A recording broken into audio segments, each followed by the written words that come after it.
નમસ્કાર દર્શક મિત્રો, ગુજરાતની અસ્મિતા સમાચારમાં વધુ જોઈએ તો આમોદનગરમાં વારંવાર ઉભરાતી ગટર અને દુર્ગંધ મારતા ગંદા પાણીના પ્રશ્ન હવે માત્ર ગંદકીનો નહીં પરંતુ પરિવારના સ્વાસ્થ્યનો ગંભીર પ્રશ્ન ઊભો થયો છે।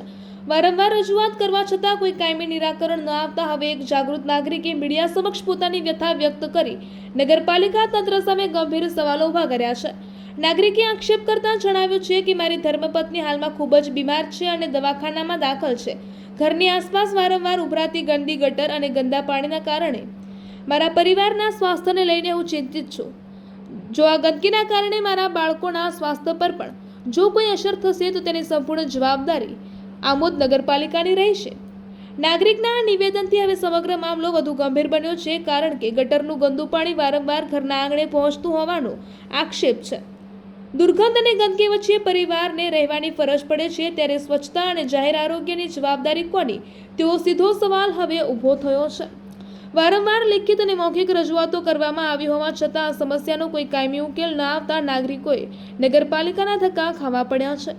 અંતે મીડિયા સમક્ષ રજૂઆત કર્યા બાદ નગરપાલિકા પ્રમુખ મહેન્દ્ર દેસાઈ દ્વારા તાત્કાલિક ગટર સાફ કરાવવા કર્મચારીઓ મોકલવામાં આવ્યા હતા, પરંતુ નાગરિકો દ્વારા આક્ષેપ કરવામાં આવ્યો છે કે ગટરમાંથી કાઢવામાં આવેલો કચરો પણ યોગ્ય રીતે દૂર ન કરતા ત્યાં જ ઠલવાતા ગંદકી ફરી ઘરના આંગણે આવવા લાગી હતી, જેના કારણે નાગરિકોમાં ભારે રોષ જોવા મળ્યો છે। નગરપાલિકા તરફથી જણાવાયું છે કે સંબંધિત ગટર માટે ₹1.50 લાખની કામગીરી મંજૂર કરવામાં આવી છે અને મંજૂરી બાદ કામગીરી હાથ ધરવામાં આવશે। નગરપાલિકા પ્રમુખ મહેન્દ્ર દેસાઈ તથા મુખ્ય અધિકારી દ્વારા કામગીરી દિવાળી સુધીમાં પૂર્ણ થઈ જાય તેવી ખાતરી આપવામાં આવી હોવાનું નાગરિકોએ જણાવ્યું છે, પરંતુ હવે સૌથી મોટો સવાલ એ છે કે દિવાળી સુધી રાહ જોતી વખતે નાગરિકો અને તેનો પરિવાર આ ગંદકી વચ્ચે કેટલો સમય જીવશે।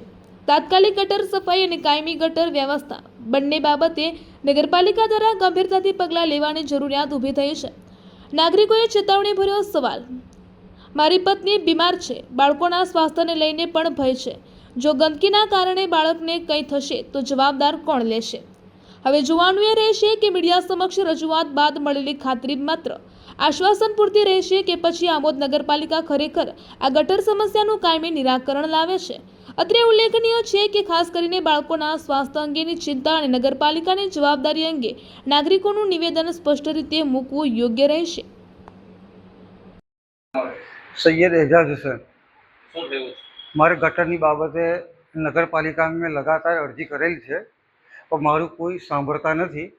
લેખિતમાં બી આપેલું છે, જબાનથી બી કહું છું ને અભી ગયા ગુરુવારે શુક્રવારે બી મેં અરજી કરી એમના ચોપડામાં, તો બી હાલમાં અમારે ગટરનો પ્રોબ્લેમ છે। મારા ઘરમાંથી નીકળાતું નથી બહાર, એવું ચેમ્બર બનાવેલું છે એ લોકોએ। હવે નગરપાલિકા લોકો કહેવા જઈએ તો કંઈ થાય કે અમે કેટલા ફોન કરીએ, ફોન કરીને થાય કે નગરપાલિકામાં તો કે તમારું કામ થઈ જશે, પણ કોઈ કામ કરવા આવતું નથી। કેટલા સમયથી આ સમસ્યા? મિનિમમ 1 વર્ષથી। અને આ બાબતે કોને કોને રજૂઆત કરી?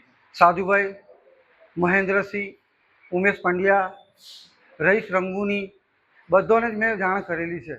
અમારા ફળિયાના જે મેન માણસ છે રહીશભાઈ, એ બી ફોન કરીને કહે છે, પણ કોઈ ધ્યાન આપતું નથી ને કોઈ આવતું નથી ને એક સળિયો લઈને આવે, સાફ કરે ને જતા રહે, પણ આ ગટરનો કોઈ ઉલ્લેખ કે કશું લાવતા નથી। તો એનું શું કરવું, નિરાકરણ શું કરવું? આ કાયમનું લાગ્યું, મારા ઘરમાંથી નીકળવું જ કેવી રીતે?